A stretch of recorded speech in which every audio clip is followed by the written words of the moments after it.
செல்வத்துள் செல்வம் செவி செல்வம் என்பார்களே, அந்த செவி செல்வத்தில் சிறந்த மாணவிக்கு வைர காதணியை பரிசாக தருகிறார் வெற்றி தலைவர்.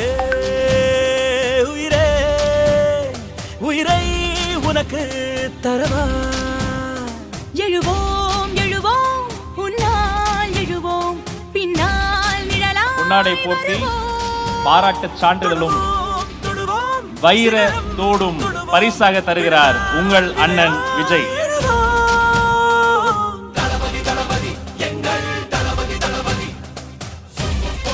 தன் அகக்கண்ணால் உலகத்தை பார்க்கும் சாய் அவினாஷை இன்று உலகமே பார்க்க போகிறது.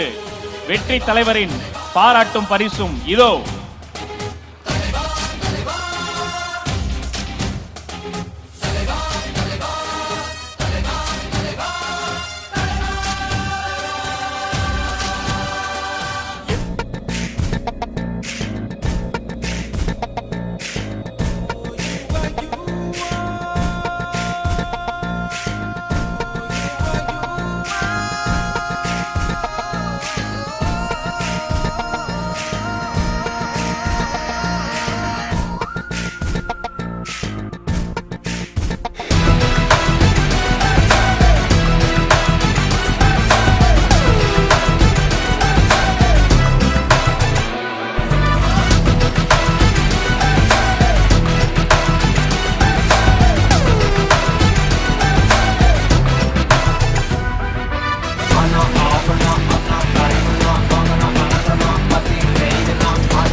தலைவா தலைவா சரிதம் எழுது தலைவா, உயிரே உயிரே உயிரை உனக்கு தரவா, எழுவோம்